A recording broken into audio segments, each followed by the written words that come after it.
Texas town of El Paso, I fell in love with a Mexican girl. Nighttime would find me in Rosa's cantina, music would play and Felina would whirl. Blacker the night were the eyes of Felina, wicked and evil were casting a spell. My love was deep for this Mexican maiden, I was in love but in vain I could tell. Before our starting time, I want to give our speaker as much time as possible, so I'm going to introduce myself and give you a shout. I'm Patrick Curley, the Regional Director for Adult Protective Services here in El Paso and then Region 10, which goes all the way down to Marfa and Alpine and most of West Texas. On behalf of Adult Protective Services, the Alzheimer's Association, our APS Silver Star Board, which is a nonprofit where most of you are writing your checks today, for the CEUs that you're going to be getting, that you're seeking CEUs. Also, the University of Texas San Antonio Health Sciences Center, we want to welcome you to the Region 19 Education Service Center for today's session. First of all, if you have a cell phone, please place it on vibrate or turn it off. If you do receive a call, we understand everyone is a busy professional here today. Please take the call outside into the hallway. Be courteous of the speakers. If you need to use any of the restrooms, they're outside, directly outside. You have hopefully each one of you signed in, received a folder, and you have 2 tickets before you. One of the tickets is for a drawing that's going to be held later, door prizes, and the other one is for your lunch being catered by Chick-fil-A. You'll need that other ticket. I think it's the blue one. Don't hold me to that because, again, my part of the planning committee is to stay here and hold the mic and answer any questions. If you need any help from any of our staff, you'll see the people up front in purple shirts. They all look the same, have a big seal, and have Adult Protective Services on there. They'll be willing to help you. I also have some of my staff attending. What APS staff, raise your hand. If you have any questions about the Adult Protective Services program, the people that are holding up their hand, we'd be glad to help you out there. We welcome you here today because this is an important topic. And being out here in West Texas, these opportunities are few and rare. Most of you know that. It's a topic that strikes home with me too. My late father, he suffered from dementia right before he passed away. He was in the military for 30 years. Man Sergeant Major, retired. Earned the Silver Star and a Bronze Star all during the service. And it's a little difficult to talk about that, but it was difficult his last couple of years. I know as a caregiver, it was difficult for me and my family. Didn't want to get in the car and drive off. I actually had a couple minor accidents. Fortunately, it wasn't too bad. But we realized that we took the keys away and the keys and did hide. We had them all over the place. So, it is something that we deal with as caregivers. And I don't know if there are any caregivers out there, but my hat's off to you. It is difficult. It is a devastating disease. And to see that sometimes they don't even recognize you is very hard. And those of you that are professionals that deal with the families, I give you kudos. That's actually what helped me and my family out. As you know, I didn't grow up in APS. I was in law enforcement before. And when I was dealing with this, and I was a law enforcement officer, it was difficult for me to hear getting a call saying, hey, your father was in a minor accident, could you come over here and get him? So, my kudos to all of you that do the work out there and dealing with clients. And again, hopefully you have a great day in training today. Again, if you have any questions, visit our exhibitors who are around the sides here. Enjoy the snacks, enjoy the day. And if you need anything, again, ask APS staff. And I want to turn it over to Joe from the University of Texas San Antonio. He's going to explain to you how the CEUs work. Thank you very much. I appreciate that. Hello, ladies and gentlemen. Good morning. My name is Joe Zapata. I'm from the University of Texas Health Science Center in San Antonio. Myself and Mark Johnson, the videographer, have come here through the granting of a NAPA grant in the Obama administration to bring you this very important Alzheimer's conference. As you know, Alzheimer's does not discriminate. It doesn't matter if you're poor, if you're rich, if you're white, if you're black, if you're rich and famous, like Casey Kasem, he went missing. He has all the resources available to him. We don't have the answers yet, but it's coming. And we need this education to be brought to the communities and to bring education to each and every individual here to bring resolution to this devastating disease. So what I'm going to be providing here is the CEUs for TA's conference. Now, go ahead and raise your hand if you're looking and seeking out CEUs for today's conference. Okay, very good. In your folder, you should have this page. What you need to do is fill that information out completely and then turn it in to me when the conference concludes. I will not take it beforehand, only at the very end of the conference. And what's going to happen is I'll receive those paperwork, and in a few days I will send you or email you an online evaluation through SurveyMonkey. The instant you complete that evaluation on SurveyMonkey, I'll send you over the email a printed certificate. So you can print out yourself and you can turn it into your state board or wherever licensing agency you have. So that's the way the process is going to happen. If anybody has any questions pertaining to CEUs of any sort, you can go ahead and find me. I'll be out in the front or around, and I'll be more than happy to answer any question you have pertaining to the CEUs for this conference. And what I'm going to do next is I'm going to turn it over to our speaker for today. His name is Dr. Schillerstrom. He is an expert and a professional and a good friend. And please a warm round of applause for Dr. David.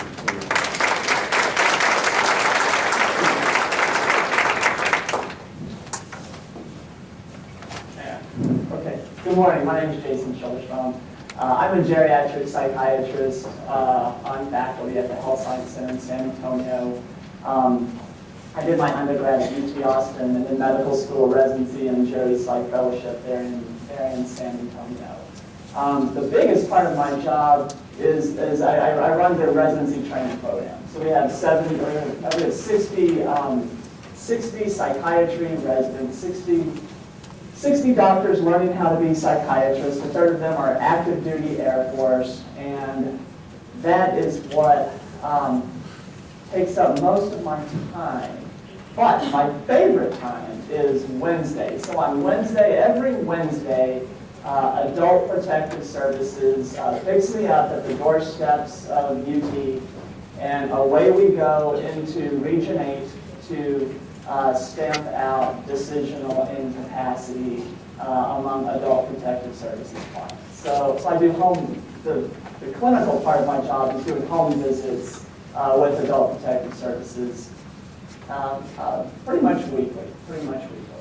And so through the introductions, talking about dementia and the impact that has, and I was saying before we got started here that probably when it comes to dementia, probably the least important player in the game is the physician, right? It's really kind of a strange disease in that way, where the physician generally has a minor role. And when you look at the caregivers and the therapists and the nurses and all the other professional groups involved in dementia care, I always think that the impact that these professionals have is actually much higher than that for physicians in dementia care.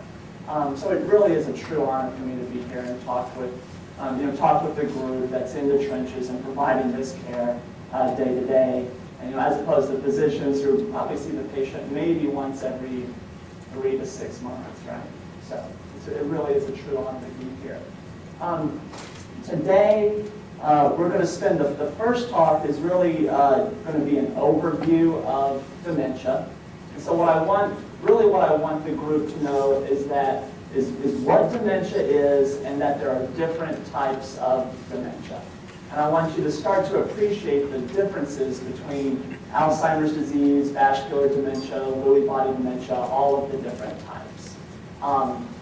After that, we'll take a break. And then before lunch, the talk, the next talk is going to be about assessing decision-making capacity in elders with dementia. This is really based on all the work that I do with Adult Protective Services.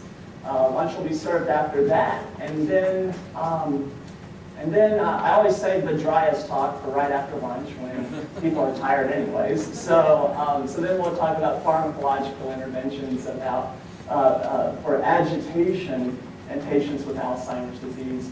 I know that the audience here is largely a non-prescribing audience, but nonetheless, what I found is that people just have questions about psychiatry medications, and what this really does is start to frame the different types of psychiatry medications that there are and allow for questions about those. And then finally, we'll conclude the day with a talk about alcohol, because if I make it through the day, I'm going to need a drink when it's all said and done. So that is our plan for today. Let's see here.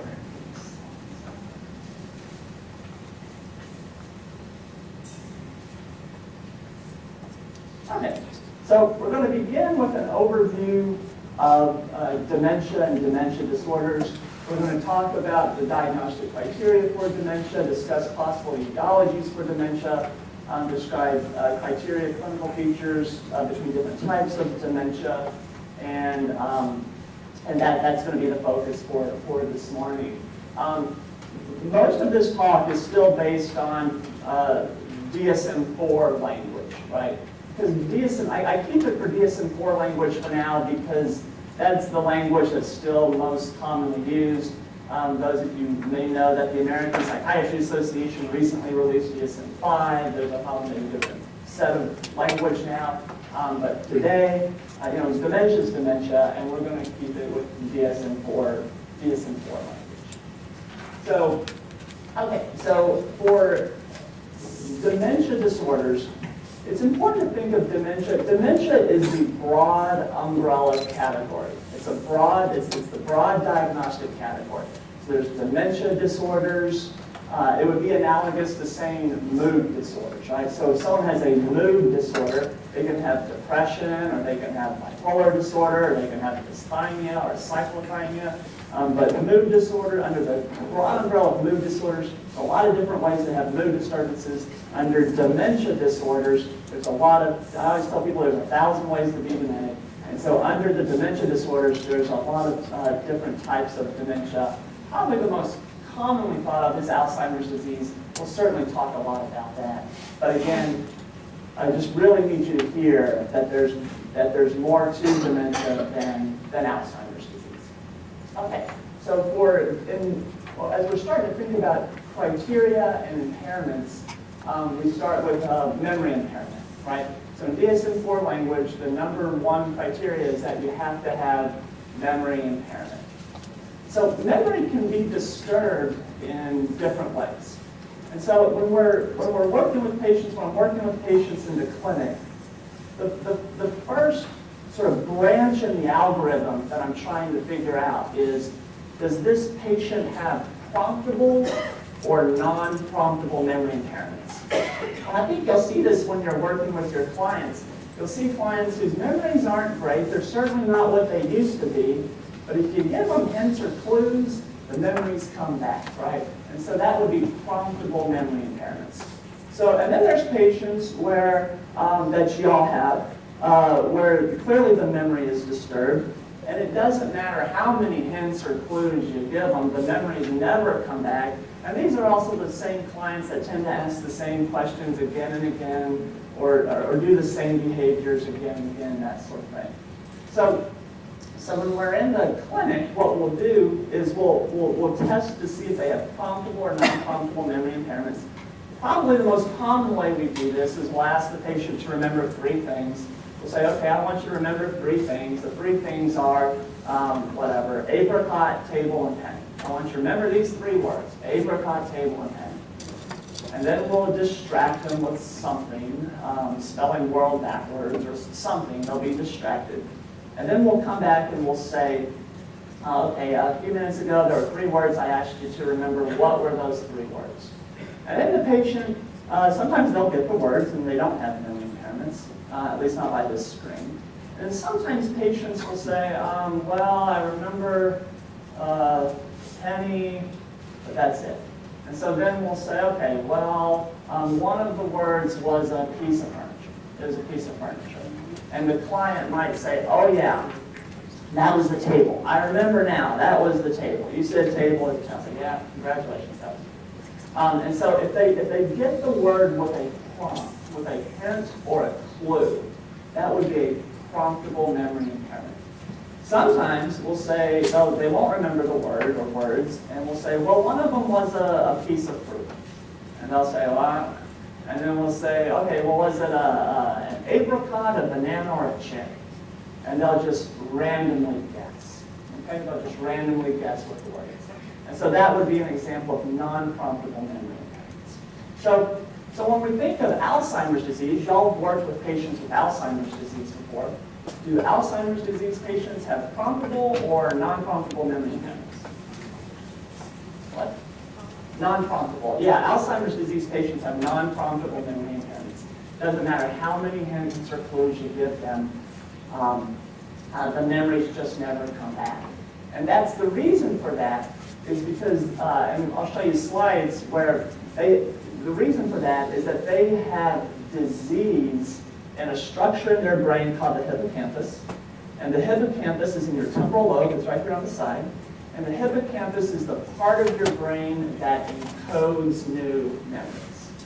So because they have disease in this part of their brain that encodes new memories, they were never able to encode the memory in the first place. And because they're not able to encode the memory, it doesn't matter how many hints or clues you give them, the memories just don't come back.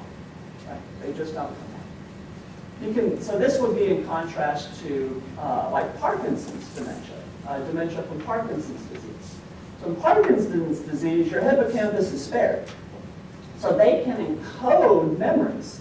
But if you ask them, they may not remember them. If you give them hints, they will remember them. They have promptable memory deficits. So they don't have a problem with encoding the memory. They have a problem with retrieving the memory. So memory retrieval is frontal lobe. That's a frontal lobe function. So they have frontal lobe impairments, not hippocampal impairments. So when we're talking with patients, a lot of times, memory can be very misleading. And the non-promptable memory impairments of Alzheimer's disease are just so glaringly obvious. Everybody sees it. It's these more subtle, promptable memory deficits in Parkinson's disease, vascular dementia, Huntington's disease that you have to be a little more sensitive to. Okay? So the first criteria is memory impairment, and we're trying to figure out, does this person have promptable or non-promptable memory loss? The other characteristics of dementia are aphasia, apraxia, and agnosia. So aphasia is impaired speech function despite having intact speech neural hardware, so to speak. So they can talk, they can formulate words, they can talk, but a lot of times with dementias, they'll have these expressive aphasias where they just can't get the right words out. And a lot of times you'll see this clinically with word finding problems, right? So you'll have patients who they're trying to find the right word, and they're trying to, I know what I'm trying to say, it's on the tip of my tongue, and it's just, you just want to go in there and you want to grab the word because you know what the word is, and they just can't spit the word out. They have these word finding problems.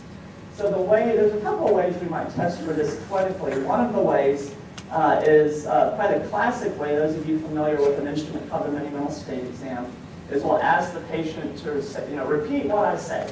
No ifs, ands, or buts.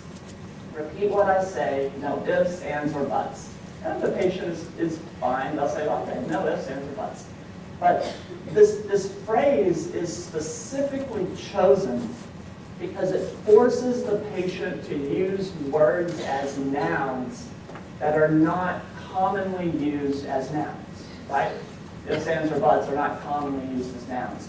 So patients with these aphasic deficits, they just can't spit it out. They'll say no ifs, no ands, and no buts. No. So they just kind of stumble through the sentence and they can't spit it out. The other way we'll test for this clinically is we'll ask the patients to just identify objects. So we might say, okay, well, tell me what is this right here? What do you call this? And they'll say, oh, that's a clock. That's a clock. Well, it's like a clock. You tell time with it. It's like they want to say it's a watch, right? But they just stumble through it, and you can just feel the word on the tip of their tongue. You want to go into it, grab it out, but they just can't spit it out. So those are examples of aphasic deficits. That's aphasia. These speech disturbances that we see in patients who just cannot express the words that are consistent with their thought processes. The next criteria would be apraxia. So in the same way that aphasia is impaired language function in the setting of intact language hardware, apraxia is impaired motor abilities in the setting of intact motor hardware. So it's not that they've had a stroke and they can't, and that half their body's paralyzed. It's not that, because then the hardware is wrong, right? It's that they just can't do the finer things. So probably the most common way we'll test this in clinic is we'll give a patient a piece of paper and we'll say, okay, I want you to take this paper in your left hand, fold it in half, and put it on the floor. And if they have apraxic deficits, they'll take the paper, they kind of fumble through it, they fold it in some awkward position or something, and then they just don't know what to do with it afterwards, right? So they have impaired motor functioning despite intact motor function, intact motor hardware. Agnosia is sort of the analog to that for sensory function. So agnosia is impaired sensory impairments, despite, again, the brain, you haven't had a stroke, it's not that you're numb or you can't feel, it's just that you can't identify things that you are feeling. So for example, the way we'll test for this clinically is we'll ask a patient to close their eyes, say close your eyes, and we'll put something in their hand, we'll say, we'll put like a paper clip or a quarter or something like that in their hand. And the question is what does this feel like? What does this feel? What is this object? We'll ask them to identify the object with their eyes closed. In patients with these sensory deficits, they'll say, well, it feels hard, and I think it might be metal, but they can't ever identify what it is. They can't say, oh, that's a quarter, that's a paper clip, whatever. So it's not that they can't feel the object, it's that they can't identify what it is they're feeling. Okay, so when we're testing these, for agnosia, for example, if you were to say, the question is not, can you feel this, right? So the answer to that question will be yes, unless they have a stroke. So it's not, can you feel this? Can you feel this activates primary cortical areas in the brain. The question is what does this feel like? So you've kicked it up a notch of cognition, if you will, and now you're activating association cortical areas. So these are different brain regions that are being triggered based on how you ask the question. Does that make sense? So in the dementia criteria, they'll have memory impairments, they'll have to have one of these, or what's called executive function impairment. So executive function impairment, we're going to spend a lot of time talking about executive function in the next talk. I'll set it up right now that executive function is a frontal lobe function, and it's your ability to plan, organize, sequence, monitor, and inhibit complex goal-directed behaviors. Okay? It's your ability to, you can sort of think of it as your problem-solving ability. Okay, so memory, where is memory? We just talked about where memory is in the brain. Where is memory in the brain? What part? Temporal, right? Memory, encoding memory is temporal lobe. Executive function is frontal lobe. That's a frontal lobe. This happens in the frontal cortex, okay? So So your problem-solving abilities comes from frontal lobe function. When people become executively impaired, there's different behavioral manifestations occur. So when people become executively impaired, what happens is that they can no longer solve problems independently from habit and routine. So when people become executively impaired, they become dependent on their habits and their routines. Okay? They cannot solve problems outside of habits and routines. So in executively impaired persons, habits and routines are just so protected. And you can use driving as an example. Right? So we can use driving as an example. So if there's an elder with executive deficits, and they're driving the same car that they've always driven, to the same grocery store that they always go to, at the same time of day that they always go, most of the time, in fact, probably every time, things are going to be fine. Right? They will make it there and back. When disasters happen is when those habits and routines are broken. When that grocery store doesn't have what they want, they have to go to another grocery store. When it's raining that day, and it's never raining in El Paso, right? When it's they have a grandchild in the back seat who's not normally in the back seat. So when habits and routines are broken, that's when executively impaired patients become vulnerable to all the disasters that that we'll see happen. And so the other behavioral manifestation of executive deficits is when people become executively impaired, the environment that they're in starts to control their behaviors, right? Their behaviors are now controlled by the environment. They struggle to behave independently from the environment that they're in. So if you're an elder in a nursing home and you're executively impaired, what does the door tell you to do? Walk through it. What does the doorknob tell you to do? Turn it. What does an elevator tell you to do? Go inside of it, right? When the doors go, psh, what does that tell you to do? Go at it, right? And now we have, elders are trying to escape the nursing home. That's really not it, right? What's happening is that the environment is just controlling their behaviors, right? If you're, when you walk into, if you're an elder with dementia in a nursing home, you walk into a room, there's a woman lying in the bed, what does that tell you to do? Depends what your habits and routines are, right? Okay, so a lot of the problem behaviors that we see in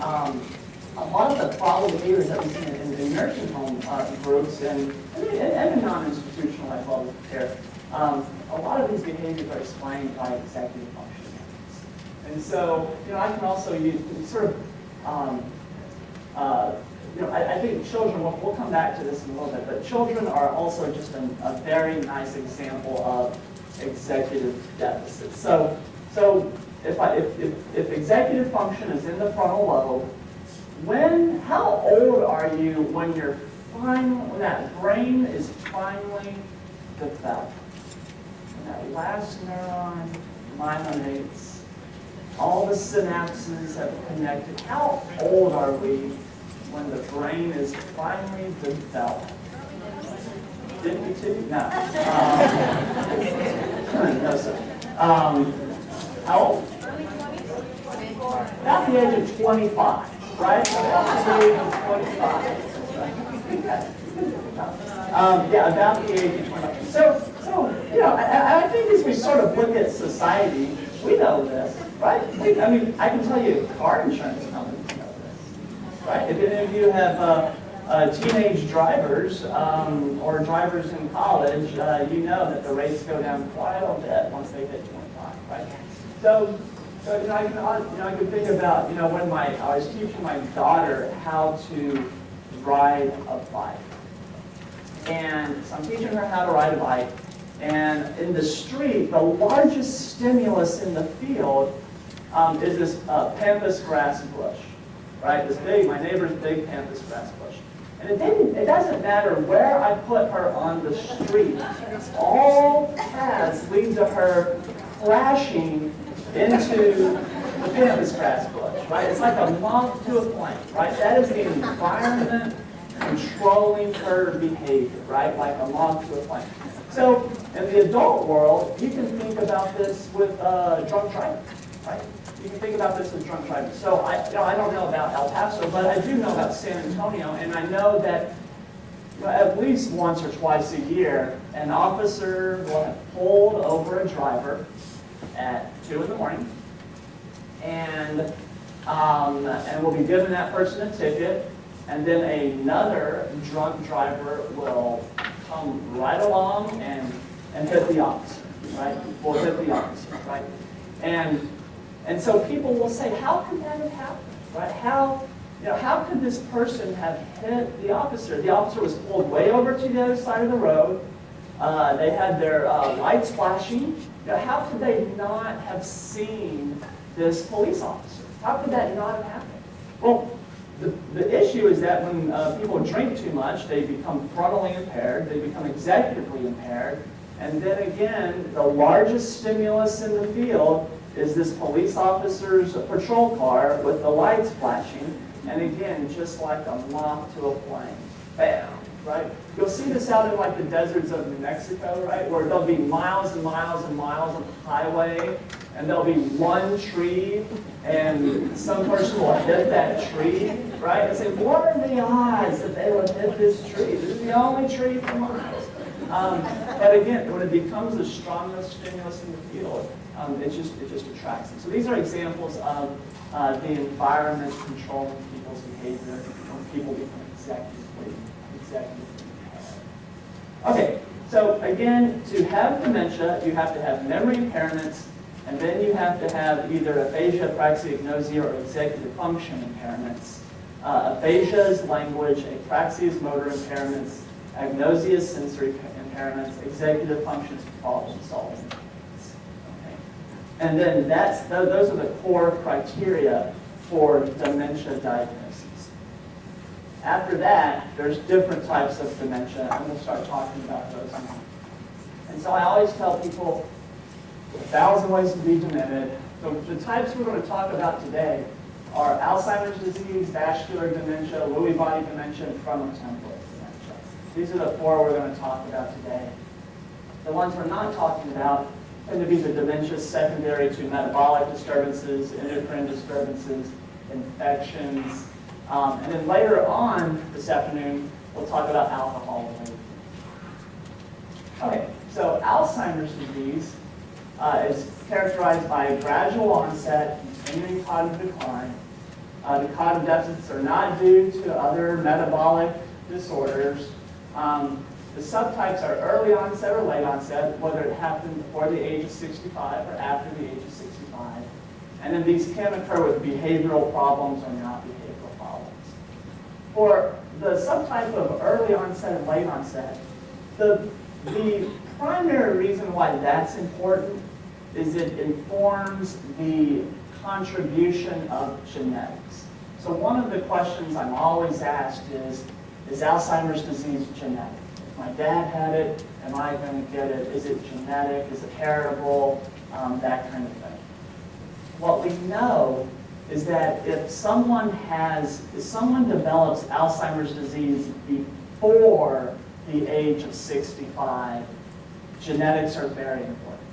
So genetics contributes significantly to the development of Alzheimer's disease for those who get it young in life, those who get it before the age of 65.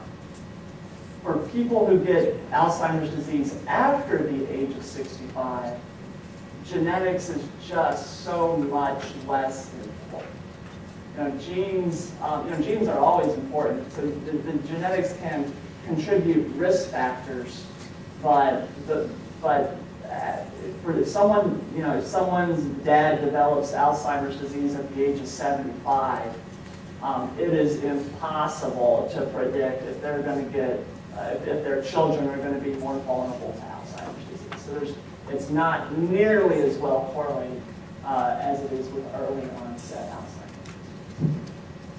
Alzheimer's.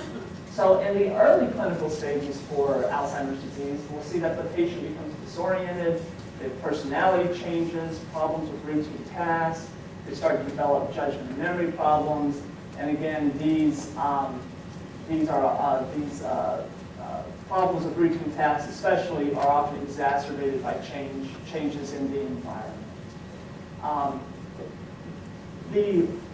One of the challenges with Alzheimer's disease, or one of the kind of markers of it, is if I have a patient in the clinic who has Alzheimer's disease, and I ask family members, okay, when did you first start to notice something wasn't right? When did you first start to become concerned? In patients who have Alzheimer's disease, all of the family members will have a different time frame, right? So one daughter will say, well, just 6 months ago, I noticed this about my dad, and that's when I started to know that something wasn't right. And the wife will say, no, it wasn't 6 months ago. It was 2 years ago is how long this has been going on. And notice someone say, well, do you remember that vacation you took? And so all of the family members will have a different point of reference for when the disease started to occur. So it has this very sort of insidious onset. It doesn't have a clear beginning. For changes in personality, what are the personality changes in early Alzheimer's disease?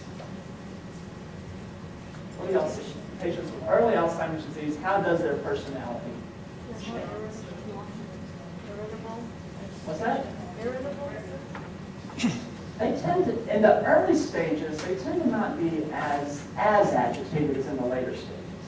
But very similar to what you're saying, they become suspicious, right? So they have sort of a heightened sense of suspiciousness, right? They become less trusting of other family members. They think, someone's stolen my wallet. My son's always hiding my keys. He actually made his hiding keys, right? But nonetheless, so they tend to be very suspicious.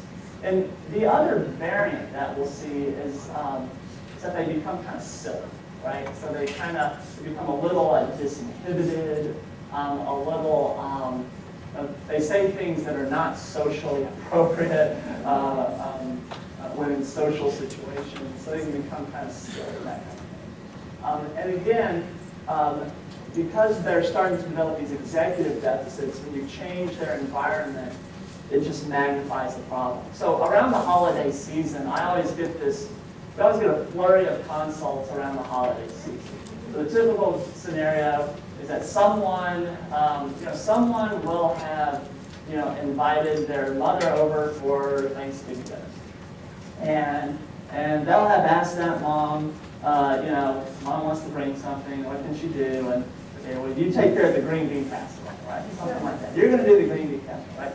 And so again, if this elder is in their home with their own stove, their own oven, their own pots and pans, there's no interruptions, then the green bean casserole is fabulous, right? However, around the holidays, if they're in that mom's home and there's just all these other people and the phone's ringing, and then so they'll be doing something, the phone will ring, they'll go, and they're at the stove trying to figure out what to do. And it's, well, did I put the cream of mushroom soup in yet? And so it can feel like a memory problem. It's like she forgot that she hadn't put the cream of mushroom soup in yet. It's not a memory problem. It's that they've lost their set, right? It's that the habit was broken, right? And that's an executive deficit. Or they'll go to their daughter's house, and all of a sudden they just are so befuddled with the oven and the microwave and the things that are not in their habits are routines. So again, changing habit and routine can really magnify the problem. Now this is why, so when I work with adult protective services, for example, if there is any way to keep the client in their home, then that is always the safest place for that client to be. Because in the home, those habits and routines can protect them. And how many times have you heard that they were doing fine in their home, and then they went to the nursing home, and then they just were rendered disabled in less than a month, right? You hear that all the time, right? But again, it's that taking them to another place where they don't have those habits and routines that are protected. Sometimes, of course, in APS, it's always safety, safety, safety, safety first, and the home just isn't safe, right? And other arrangements have to be made. But in general, if we can keep them in their home, home is the safest place, if at all possible. Okay. In the middle stages, we get more overt memory loss. And again, with Alzheimer's disease, is it promptable or non-promptable memory impairments? Non-promptable. Doesn't matter how many hints or clues you give them, the memories don't come back. So non-promptable memory impairments. We'll get the marked anomia. This is where they can't identify, whatever it is I'm pointing to. They can't tell me that a watch is a watch or a pen is a pen or that kind of thing. We get the apraxic deficits where their motor function isn't, where they're less skilled with motor function. We'll get depression, hallucinations. They tend to shift from suspiciousness now to outright paranoia, right? So it becomes this sort of magnified suspiciousness. They'll start to develop what are called frontal release signs. So these are neurological findings, and they're all, a lot of these are seen in infants. So as the brain is degenerating, we start to get these infant-like reflexes. So, for example, if you have a baby, a little baby, and you start to take your finger and you start to take it to its lips, you'll see that the baby will start to pucker, right? And that's a nursing reflex, right? That's a nursing reflex. Baby, if you tap a baby's lips, it'll kind of pucker out like that. We'll see that in Alzheimer's disease. In the middle stages, if you take your finger and you tap their lips, they'll start to pucker out at you. That's a reflex. Similarly, we'll see grasping reflexes. So again, if you take a baby and you just kind of stroke its palms, it'll hang on, right? Little children. And you see this with not even babies, but even with 1 or 2 year olds.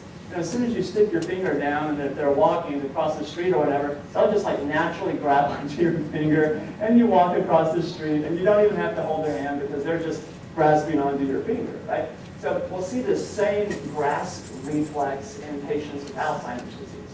This becomes important clinically, especially in nursing home because we'll hear, in the setting of some of the agitation that you described, we'll hear, nursing home nurses say, he just grabbed me and he wouldn't let go. He wouldn't let go. He just grabbed me, and I couldn't get away. And so, it can be framed that he was trying to, in this case, grab the nurse. But a lot of times, it's not that he wouldn't let go, it's that he couldn't let go. He just couldn't let go. It's just a powerful, primitive reflex, this grasping response. We'll see the gait disturbances where they become much less steady on their feet, start to shuffle a little bit along. And they may have insight into their increasing dependency. A lot of patients with Alzheimer's disease actually don't have insight. I'll ask them sort of what the problem is, and they'll say, they don't think they have any problems. They think I'm the guy with the problem, right? So, gosh, doctor, your job must be terrible, right? So, a lot of times they may have insight, but a lot of times they actually don't have insight. And then finally, in the later stages, we'll see loss of speech. They become much more aphasic. They become incontinent. Appetite, weight loss, they become bedridden. Seizures start to occur in about 10%. They start to have these postures from the very late stages. If you go to a nursing home, you'll see what's called decorticate posturing. So they'll be in bed, and their arms will be retracted up here like this, right? So their arms start to retract like that. That's a decorticate posturing. And then death typically ensues from either pneumonia or cardiac arrhythmia. The average time of death from diagnosis to death, the average amount of time is about 5 years. About 5 years from diagnosis to death. This is not the average amount of time from disease onset to death, right? So often the disease has been progressing, it just hasn't been diagnosed yet. So it's not from, so the average time of death is not from disease onset to death, that's not 5 years, it's from the time a physician finally diagnoses it, which is always less. So this is why early detection is important, right? The earlier that it's detected, then the more services that can be put in place to improve quality of life and keep the elders autonomous, independent, the quality of life that we want for them for as long as possible. When we start to think about different cognitive, we're going to talk a lot about clock drawing. We'll talk more about it in the next talk. But just to sort of illustrate, with one of the tests that we'll do is one of the neuropsychological tests that we'll do is a clock drawing test. And for the first part of this clock drawing test, we're asking the patient, please draw a clock that says 1:45, set the hands and numbers on the face of the child to be with. And that's the first where it says unprompted. That would be the unprompted, they drew a clock to command test. Then what we'll do is we flip the page over and we draw a clock. So we just draw a clock. We put the 12, 6, 3, 9 on first. We fill in all the numbers. We have the hour hand pointing between the 1 and the 2. The hour hand is clearly shorter than the minute hand. There's arrows on the hands. And then we ask the patient just to copy the clock. Can you copy this clock next to it? So drawing a clock to command, I want you to draw me a clock. That is sensitive to frontal lobe function. That's an executive function task. Looking at a clock and copying it is visuospatial cognition. You're just looking and you're copying. That's visuospatial, and that's posterior parietal lobe, right? Posterior right parietal lobe task is where your visual spatial abilities are. And so in a well-elderly person, what you see here is that they have a tremor, right? This person, whoever it is, they have a tremor. But they can draw their own clock, be unprompted, and they can copy a clock just fine, right? They can copy a clock just fine. Those are good clocks. In Alzheimer's disease affects the whole cortex of the brain, right? So Alzheimer's disease is pan-cortical. All of the cognitions are deteriorating. So in Alzheimer's disease, they can't draw a clock to command. They're frontally impaired, but they can't even look at a clock and copy it correctly because they have parietal lobe impairment as well, right? So Alzheimer's disease affects the whole cortex of the brain. The whole brain is affected. There's other dementias that I'll show you where they'll have isolated frontal impairment, but the rest of their cortex is fine. When we start to talk about different kind of medications and causes of Alzheimer's disease, there are 5 medications that are FDA approved for Alzheimer's disease. Memantine is one of those, and the other 4 are acetylcholinesterase inhibitors. So acetylcholinesterase inhibitors are medicines like Aricept, Exelon, those types of Razidine, these types of medications. So the way this theory emerged stemmed from Parkinson's disease. So it became very clear early on that Parkinson's disease was secondary to a chemical imbalance in the brain from not having enough dopamine. So then the race was on to find, well, what is the missing chemical in Alzheimer's disease? And they stumbled across acetylcholine and hence these medications that prolong cholinergic function were developed. And you tell me your opinion. Do these medicines work? Does Aricept work? I see some heads shaking no, and I see some saying yes, and then I've seen like that. That's a real ringing endorsement for Aricept. Okay, good. Yeah, no, so it's fun with these medications for Alzheimer's disease. There will be expert panels, and the range of opinion on these expert panels is substantial. Some of the experts will say if a patient has Alzheimer's and they're not prescribed an acetylcholinesterase inhibitor, the standard of care is being violated. All the way down to the other end of the spectrum, where these medications have absolutely no benefit, all they do is cost money, and just get rid of them, right? So, I can tell you clinically, probably about 1 in 8 of my patients, I think, benefits from these medications. Probably 1 in 8. So it's enough to where I keep trying, right? I always try it. But it's not enough to where if it's not working, then I don't hesitate to discontinue, right? The fewer medicines, the better. So I don't hesitate to discontinue it if I really don't believe that the patient's getting the benefit. So there's medications that prevent the breakdown of acetylcholine. The enzyme that breaks down acetylcholine is called acetylcholinesterase. And these medications inhibit this enzyme called acetylcholinesterase, therefore creating for more acetylcholine in the space between the neurons of which to communicate. So acetylcholine is a chemical that helps you maintain attention and concentration. So I'm not going to ask if there's any smokers in the room, but if there are, what smokers will tell you is that when they're smoking, they feel like they can attend better. They will talk about how they feel like their concentration and their attention is better. So that is, acetylcholine, the nicotine is binding to these acetylcholine receptors for attention and concentration. So smokers can sometimes understand how that might work. Smoking does not help patients with Alzheimer's disease, so please do not encourage your Alzheimer's patients to smoke. Good. All right, so we talked about these. So we talked about these acetylcholinesterase inhibitors, Aricept, Exelon, and Razidine. Those are the ones that are commonly prescribed. Tachin's never prescribed anymore. It can shut the liver down. And the other medication is memantine or Namenda. And so Namenda,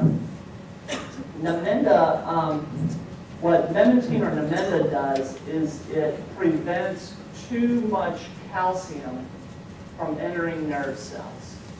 So within the nerve cell, if too much calcium enters the nerve cell, it creates free radical damage, and the nerve cell will die from free radical damage. So what memantine does is it puts the brakes on the amount of calcium entering the nerve cell, thereby protecting that neuron from free radical damage, right? From oxidative cell death. The problem with this is that if you tell your patients how this happens, what they hear is that calcium is bad for you, then they stop taking their calcium, then they fall and they have a head fracture, and that's a much quicker decline than Alzheimer's ever would be. So we have to be careful kind of how we. But that's the mechanism for memantine. It's neuroprotective by preventing too much calcium from entering the nerve cell. Let's skip over these slides here. Yeah.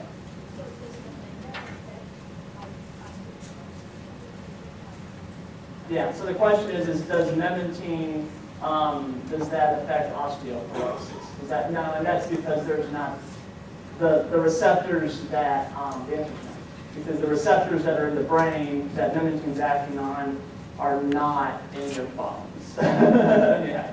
Your bones have a whole different way of getting calcium than your brain does. So memantine does not make one more vulnerable to osteoporosis. Good question. So when we think about these medications for Alzheimer's disease, they all have demonstrated efficacy by the chosen outcome, but rarely are families or physicians or other professionals really impressed by the benefits from them.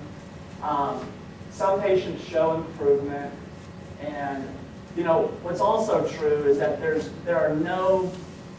what the studies will show is that medicines like donepezil, which is Aricept, what the studies will show is that these medicines do slow memory decline. What they don't show is what patients really care about. So do patients really care about their memories? They really don't. They really don't. What they care about is, does it slow the rate at which they're placed in nursing homes? No.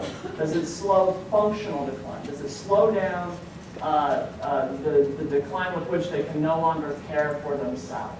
No. So while they may slow cognitive decline, they don't really, there's no studies that clearly demonstrate that they slow functional decline. And really that's what people care about. Nobody has ever been placed in a nursing home because their memory was bad. Right? Nobody ever says, I need to place my dad in a nursing home because his memory is bad. That just doesn't happen. What happens is I need to place my dad in a nursing home because I can no longer care for him. My mom can no longer care for him. The incontinence is just too much for us to keep up with. He's getting out of the house, he's wandering, and he's getting lost. Those are the real reasons that lead to institutionalization, not memory. Okay. When you look at Alzheimer's disease under a brain, when you look at Alzheimer's disease brain, when you look at it, what you'll see, I'll use the pointer for this. So this right here is a healthy brain, and what you see here is an Alzheimer's brain. And so if you ever get medical records and the comment is that the brain has atrophy. Atrophy means it's just gotten smaller. And these are two age-matched brains, and you can see that this piece here, this half of the brain here, is much smaller than the normal healthy tissue. These are the language centers in the brain. Right, it's called Broca's area up in the kind of frontal lobe. It's probably actually Wernicke's area, but nonetheless, these are language areas in the brain, and you can see that the language area here is just obliterated. This is the hippocampus that I was telling you about. Right? That's the hippocampus, the part of your brain that encodes memory. And again, you can just see that over here in the Alzheimer's brain, the part of the brain that encodes memory is just gone. Right? These neurons have died. And so, so when you look at Alzheimer's brains, when you just look at them, what you see is that they're much smaller, they have atrophy, and then what you also see is that the areas of the brain that control language and memory, and other areas as well, have just been obliterated. Right, just obliterated by this. If you look at Alzheimer's disease under a microscope, you'll hear about tangles and plaques. You'll hear about amyloid, beta amyloid, and tangles and plaques. These right here are tangles. So what this is a neuron. So what you're looking at is a nerve cell. This is a nerve cell. And this black stuff is a protein that has just infiltrated the nerve cell and killed it. Right? So this is, it's called, the protein's called tau. And you can see that this protein has just filled up the neuron and killed it. And this is the primary disease, the primary biology, if you will, of Alzheimer's disease. When you hear about, sometimes you hear about plaques, like amyloid plaques, that kind of thing. So these are plaques. Plaques are extracellular. They're not inside the neuron. So these are the neurons right here, these little smaller structures. Those are the neurons. All of this right here is just a protein deposit that the nerve cells are just excreting out into the matrix of the brain. And so sometimes you'll hear about tangles and plaques, and I think it's always good to just kind of know what people are talking about when you hear about tangles and plaques. What predicts functional and cognitive decline is the distribution of tangles. And so the very first place in the brain to get tangles,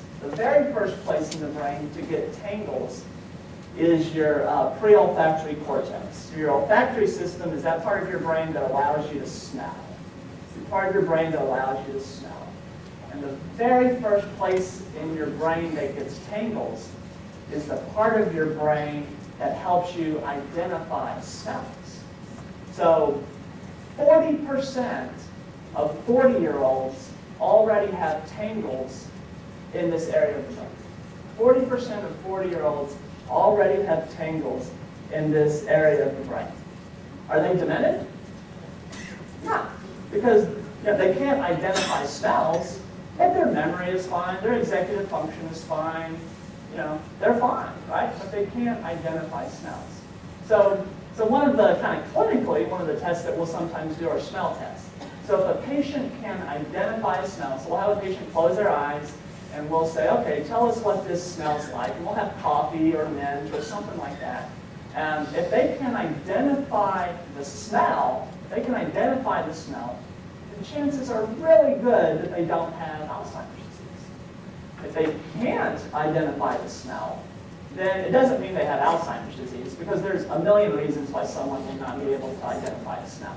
But if they can identify it, then we can kind of like screen them out for Alzheimer's, if you will, and think about other dementia types. So the very first place that in the brain that these tingles happen is in your olfactory cortex. And again, just as with aphasia, praxis-agnosia, the question with smell isn't, can you smell this? It's not, can you smell this? It's, what does this smell like? Which is a different question. Okay. So that is Alzheimer's disease. We're going to move on to vascular dementia. So vascular dementia, Okay, so vascular dementia is, vascular dementia stems from strokes in the brain. But oftentimes, these strokes are super, super, super, super small, right? So vascular dementia is what we see a lot of in San Antonio, for example, where people have all these vascular disease risk factors, right? So these are the patients who have diabetes, high blood pressure, high cholesterol, they smoke, right? They have all of these risk factors. They haven't had a full stroke, like a big stroke, like we normally think of a stroke, where half your body goes numb and paralyzes, the other half is okay. It's not a major stroke. What it is it's an accumulation of small strokes.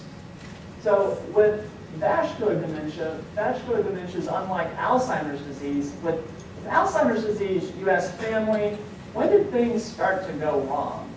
And they all have a different answer. With vascular dementia, the family's response becomes much more consistent.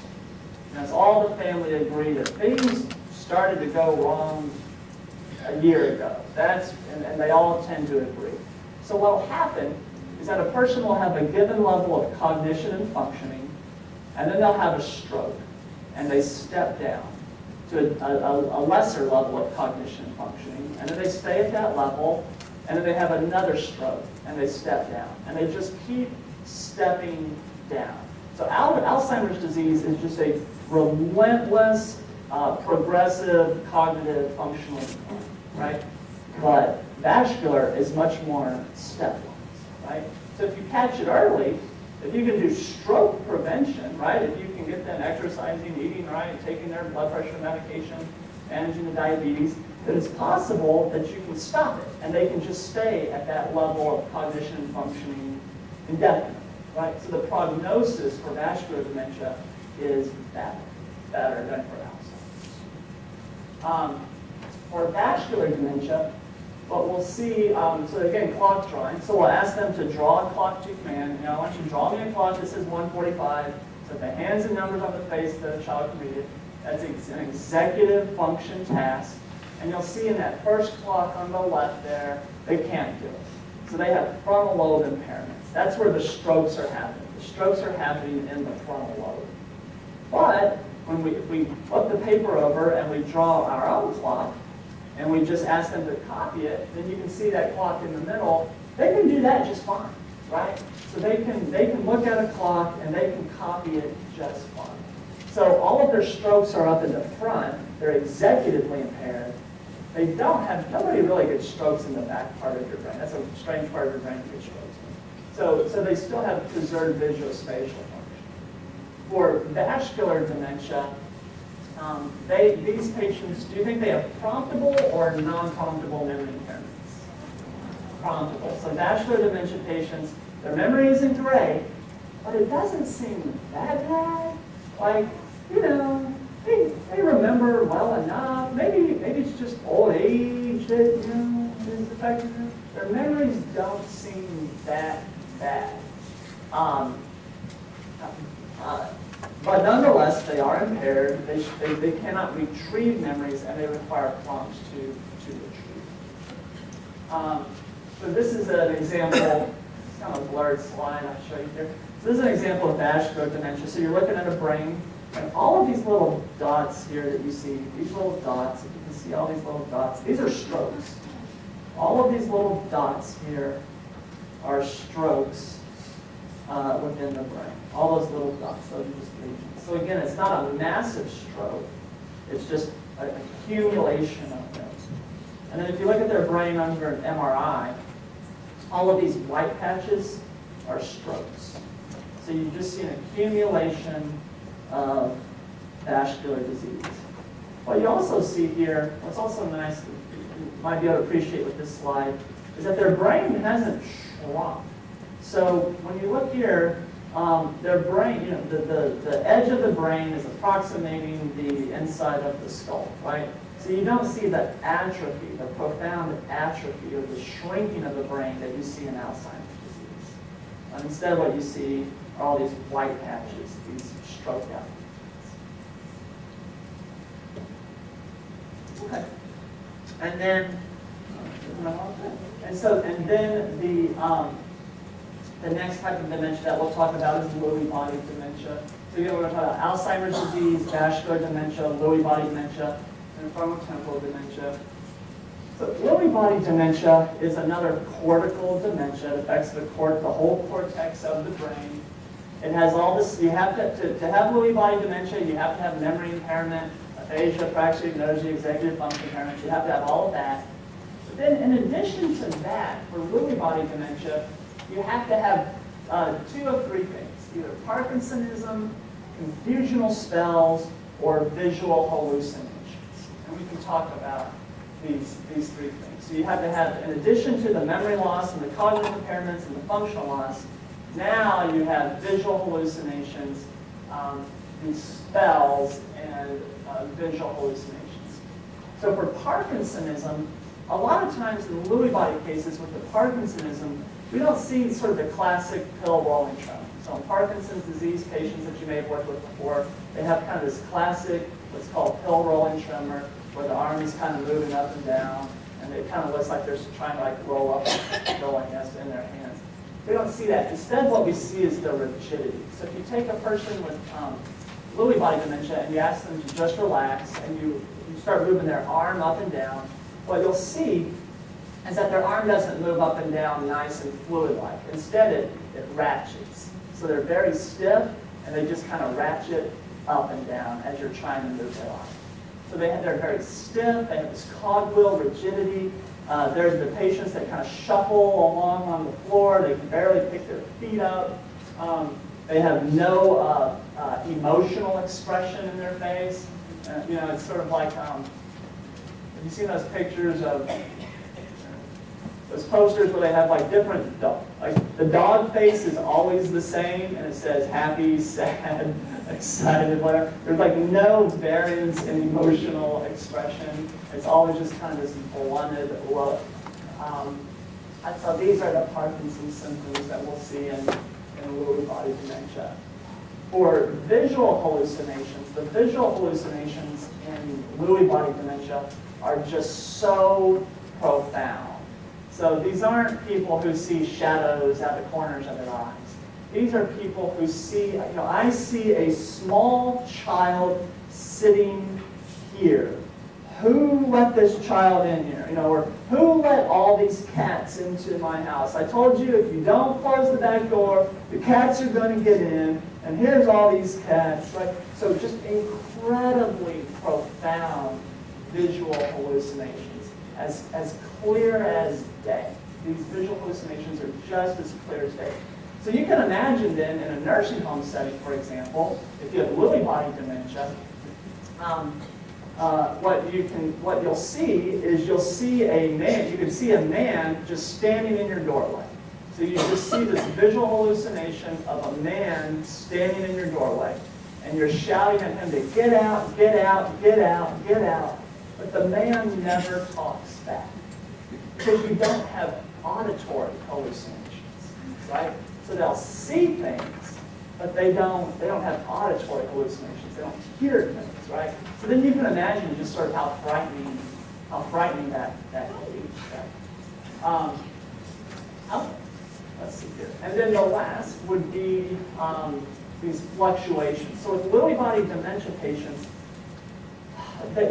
their level of consciousness and cognitive function varies so much. There's times where they just seem fine, right? So we'll ask families, are there ever good times? They may say yes, and then we ask them, well, how good are those good times? And they'll say, oh, well, I mean, when he's on, I mean, he just seems like he was 5 years ago. I mean, he's doing this, he's doing that, he recognizes everybody. And then it's like a light switch goes off, and he's confused, and he's bewildered, and he's just lost in space. And so they have these incredible fluctuations in their attention, concentration, level of consciousness. And so, in addition to these kind of core features, patients who have, when you look at patients with Alzheimer's disease, patients who truly have Alzheimer's disease, patients with Alzheimer's disease are always remarkably healthy, right? They're always, if it weren't for this memory problem, they would be fine, right? I mean, they might have a little bit of hypertension, but really, Alzheimer's patients, you know, when I see an Alzheimer's patient's medication list is typically donepezil, maybe a medicine for blood pressure, and then it's usually like 3 or 4 vitamins that someone thought might be good, right? With Lewy body patients and vascular dementia patients, the medical problems are much more vast, right? So with vascular dementia, they have the diabetes, the high blood pressure, all of the vascular risk factors. They've had heart attacks, they may have had full strokes. With Lewy body patients, their whole autonomic nervous system gets just turned upside down. So the nervous system that just controls all the natural functions of your body goes haywire. So patients with Lewy body disease have heart arrhythmias, they have incontinence, either stool or urine, they have heartburn, they have increased acid secretion in the stomach. Lewy body patients always come with a multitude of medical problems, unlike Alzheimer's disease. And then the other characteristic with Lewy body are these REM sleep disturbances. So probably the earliest sign of Lewy body dementia,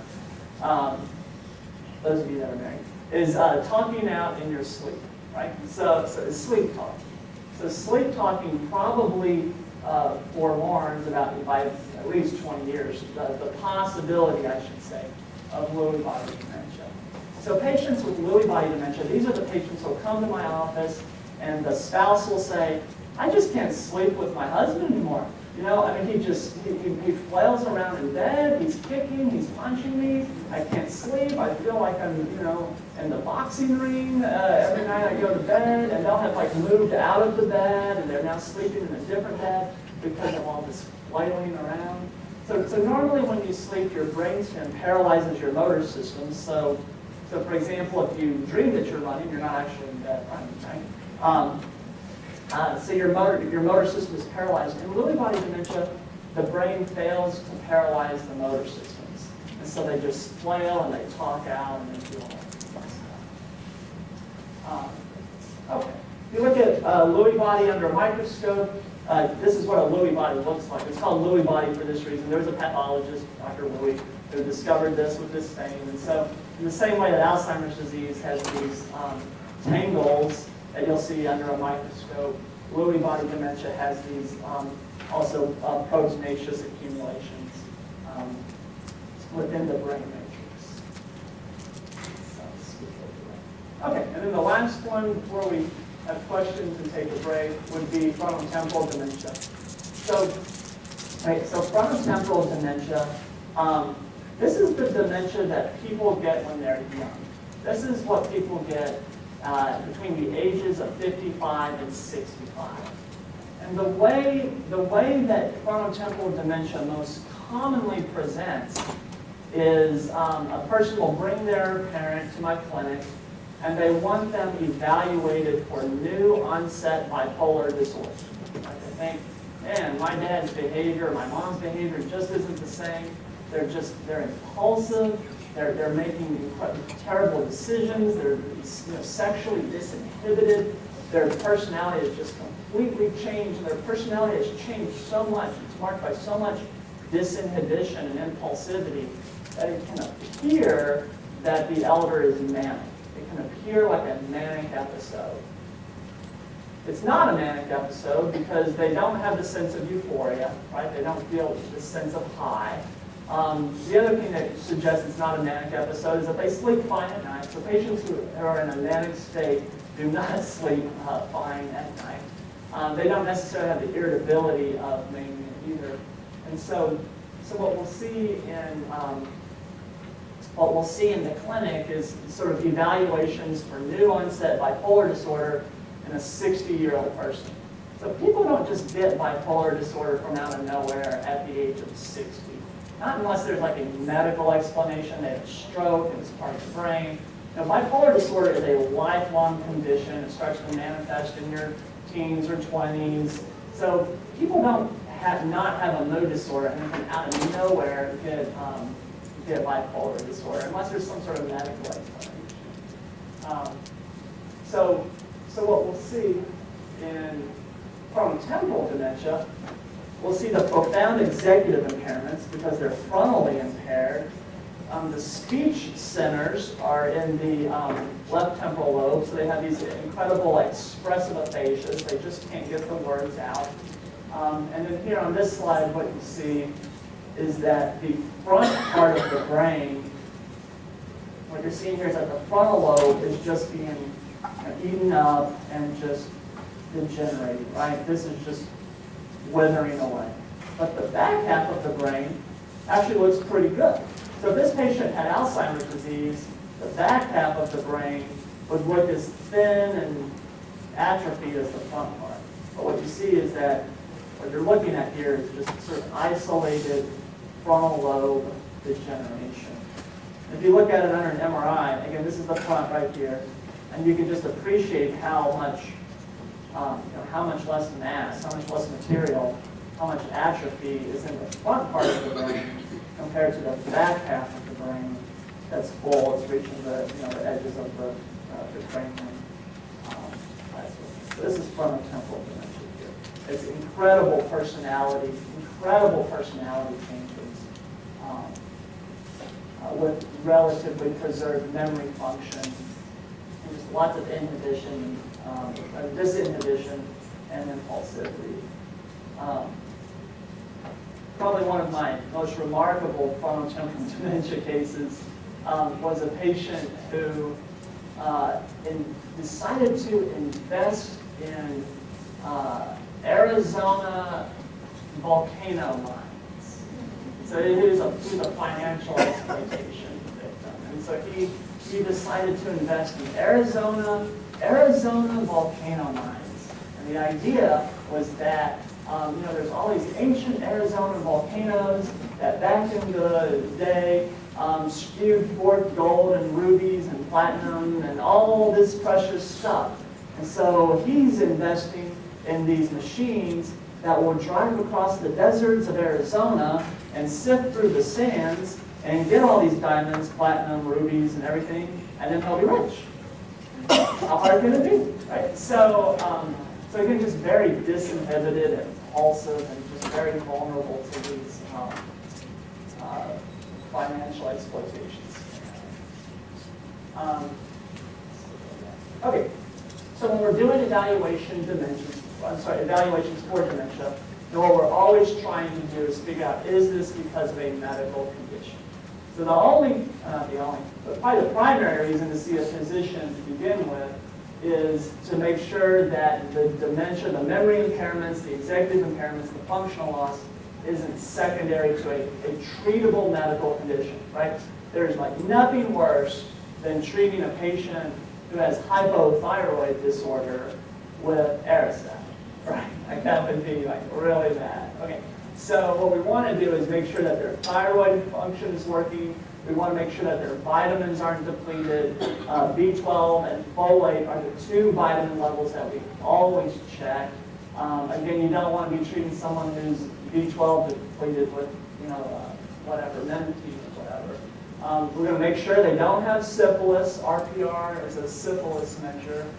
Syphilis is notorious for causing dementia. And again, something like syphilis so easily cured with penicillin. You don't want to miss that. Make sure that they don't have anemia or any other metabolic disturbances. We'll get the imaging studies that will help us inform the differential. And then we'll do cognitive testing. So with dementia, what's important to know about dementia diagnoses is that they are based solely on the clinical picture. There's no blood test for dementia. There's no CAT scan or MRI test for dementia. The diagnosis of dementia is based on the syndrome or the cluster of symptoms that the patient has. So there's no genetic test for it. There's no blood test for it. There's no such thing as, look, I had an MRI of my brain and it says I don't have dementia.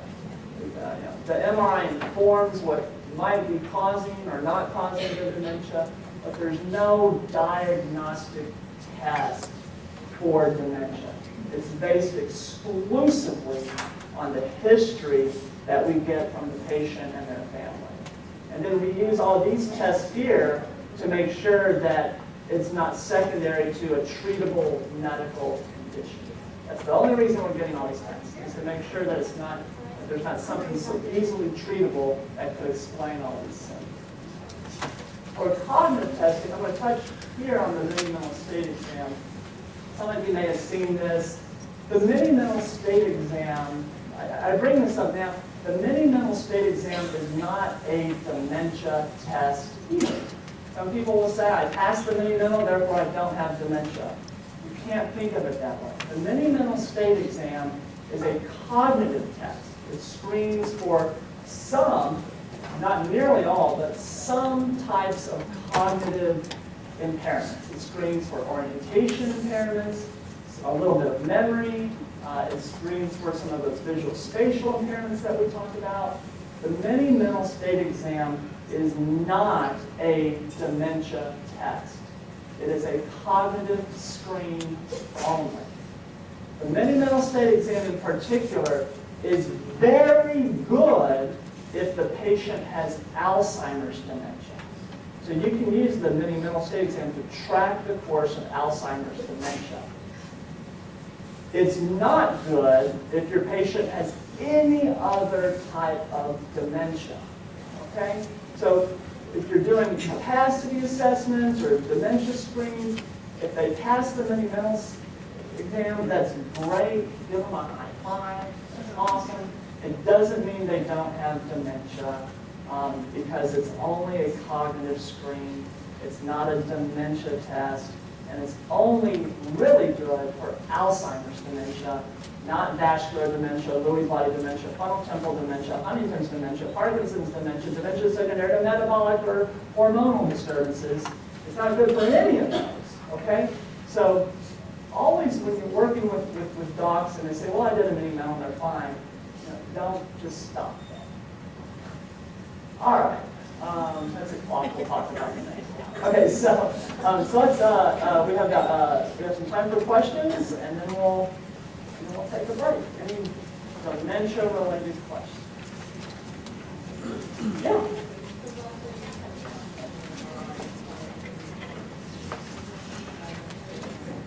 Yeah. So the question is, well, what about functional MRIs? So there's structural MRIs and there's functional MRIs. What functional MRIs do, functional MRIs are measuring the amount, functional MRIs are typically measuring the amount of oxygen that certain parts of the brain are using. And so they can help, but I don't think they help any better than structural MRIs, not really. They're certainly not the standard of care. Functional MRIs are really only used in research settings. They, PET studies, PET scans, are FDA approved to help distinguish between frontotemporal dementia and Alzheimer's disease. But really the clinical picture tells you the story more than the imaging study. Good question. Any other dementia? Your alcohol? Oh, we're going to get the mic. Oh, you're going to have to use the microphone. Oh, I knew I had the microphone. I wasn't raising my hand. Alcohol-related dementia. Alcohol-related dementia. We're going to talk about that in the last part today. But alcohol-related, those are really hard to mention. I mean, those are some of the toughest, right? You know, when I work with adult protective services, when I work with APS, the toughest dementia, which we didn't actually talk about, the toughest dementia is Huntington's disease. The patients with Huntington's disease, and you want to talk about a placement tonight. Getting patients with Huntington's disease placed is just the biggest challenge. Probably the second biggest challenge is going to be when alcohol is involved. That's really challenging. So we'll talk a lot about alcohol-related dementias later tonight. Question. First is, do you recommend the medications like Namenda and the early stage of dementia or Alzheimer's to prohibit or delay the advancement of the medication? And secondly, if I have family members that were diagnosed with this disease, do you recommend me taking Namenda to slow it or to prevent it so that I will not get this disease or get old? Okay. Good question. Okay, so the first question is, so acetylcholinesterase or FDA, acetylcholinesterase inhibitors like donepezil, which is Aricept, or Exelon, those types of medications are FDA approved for mild to moderate Alzheimer's disease. Memantine, which is Namenda, is FDA approved for moderate to severe Alzheimer's disease. So clinically, what I do in the mild state, we will always try. I always try the acetylcholinesterase inhibitors. So and then we just see how they do, and then it becomes kind of it's a lot of collateral information from families. As a physician, I need to know that the medication is clearly benefiting the patient. And if it's not clearly benefiting them, then my recommendation is to stop it. Sometimes, when we stop it, the patient gets much worse. So then, at least we know that there is a reason this person's taking the medicine, and then we just restart it, and then it's fine, right? So I do recommend if a patient has Alzheimer's disease, I do recommend trying the medications if they're able to tolerate them. But I also recommend stopping the medicines if we're not convinced that they're helping. The second part of your question is, so if I think I could possibly maybe get Alzheimer's disease, should I go ahead and start taking these medications to prevent it? So these medications do not prevent Alzheimer's disease. So then what does prevent it, perhaps? There's like really only one thing that's been shown to prevent it. You know what that is? Exercise. It's not saying exercise. That's right. Exercise is the only thing that's really been shown to really prevent Alzheimer's disease. So sometimes it's kind of funny. I'll see. I'll have family members who essentially chain their loved ones to a kitchen table and force them to do crossword puzzles to prevent Alzheimer's. So there is no literature suggesting that crossword puzzles, so all these cognitive things, the literature is really weak with those. It's much stronger with exercise. I mean, there's just no substitute for walking 30 minutes a day every day. 30 minutes a day of walking every day is what's going to prevent stroke, heart attack, dementia, diabetes, and all that other stuff.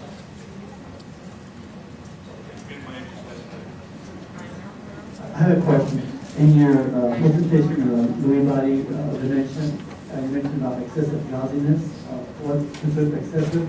And are they experiencing any like nighttime arousal, where no sleep at night? Yeah, so in Lewy body, so what's considered excessive drowsiness in patients with Lewy body? Lewy body patients, these are the patients that take 3-hour naps in the day, right? So that would be, the way the research will care, well, you got to draw a line in the sand somewhere with it. And so they'll typically draw a line in the sand at 2 hours. If the person is napping more than 2 hours a day, then they'll classify that as excessive. Yeah. And then your other question was about nighttime awakenings. Every dementia can have nighttime awakenings. So the whole sleep-wake cycle can get just totally flipped, where they're up at night, and they're sleeping during the day, and so that's not specific to Lewy body dementia. We see that in all.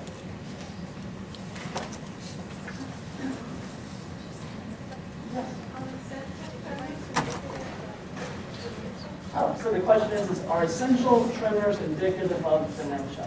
No. No. No. The tremors, you can see tremors in Parkinson's. So neurologists can distinguish between Parkinson's tremors and essential tremors. But the answer is no. There's no tremors, and the very best of my knowledge, tremors, essential tremors are not a risk factor for future dementia.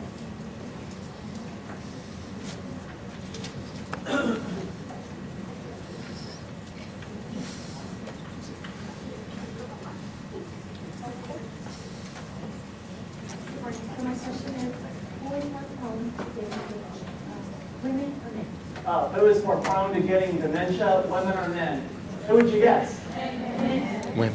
Women live longer. It would depend on the time of dementia. Yeah, women or men. So women live longer. So if you go to a nursing home, for example, you'll see a lot of women with dementia because women live longer. And so the biggest risk factor for Alzheimer's disease is age, right? I mean, that's the biggest risk factor is age. And so women live longer, and there you have it. Yeah. Yeah. Can a person go from vascular dementia to Lewy body dementia? Oh, okay. So the question is can a person go from vascular to Lewy body? The answer is yes. It's not just vascular to Lewy body, but you can have vascular dementia and Alzheimer's disease. You can have these together. Yeah, you can have combinations of these together. And a lot of times people will initially, and a lot of times what happens is people will initially be diagnosed with vascular dementia, and then as time goes by, these hallucinations start to happen, the Parkinson's starts to show up, and then the diagnosis gets revised from vascular to Lewy body. And then we know, we know that mixed dementia states, Alzheimer's and vascular, for example, can coexist. So you can have Alzheimer's disease, but you also have to have diabetes, high blood pressure, all this other stuff. With Alzheimer's disease, for true Alzheimer's disease, though, a lot of times they're just so remarkably healthy otherwise. It's stunning how healthy they are. Their medicine cabinet is, it has aspirin in it, and but the answer is yes, it's absolutely yes.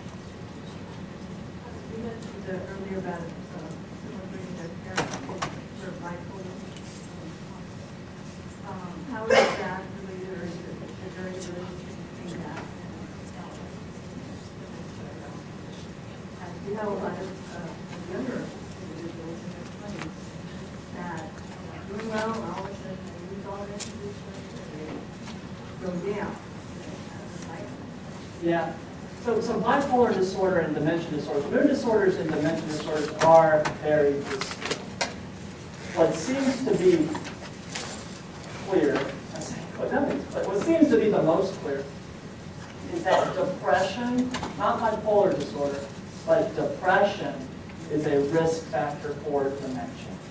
So people who have depression early in life are more vulnerable to dementia later in life. That seems to be, perhaps stress could account for that. But depression is a risk factor, seems to be a risk factor for dementia. The link between bipolar disorder and dementia is much less strong. It's not as strong. But remember, in bipolar disorder, you can still have executive function deficits. You can still have, you're on all these different medications to control the manic episodes. There's still lots of ways that bipolar disorder can render you cognitively impaired.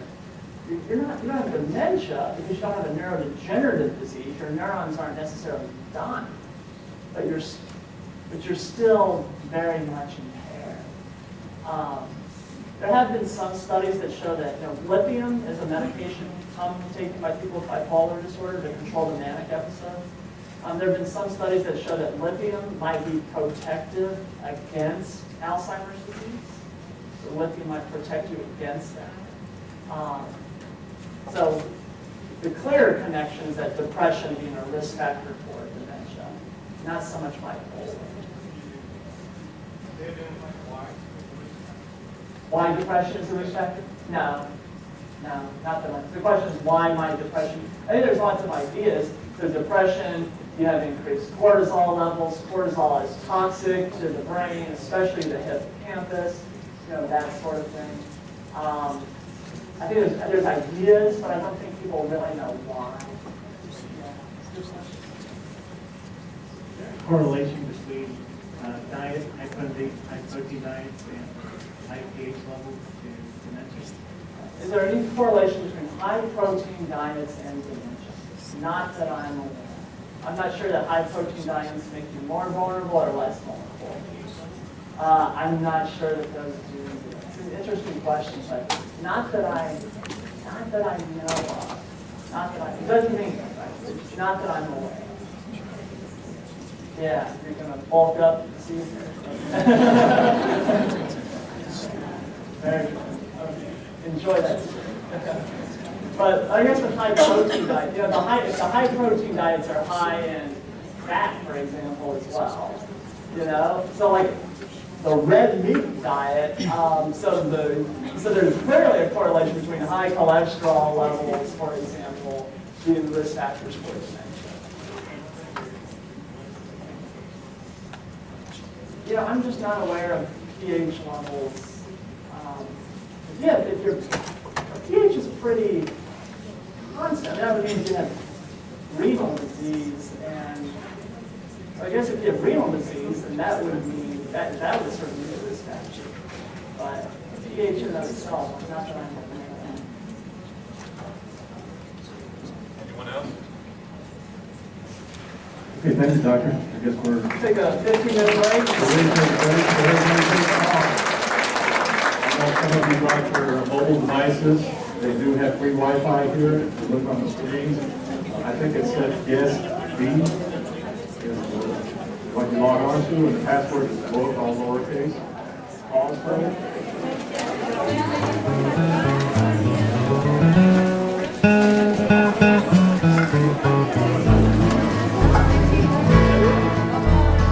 Out in the West Texas town of El Paso, I fell in love with a Mexican girl. Nighttime would find me in Rose's cantina. Music would play and Felina would whirl. Blacker than night were the eyes of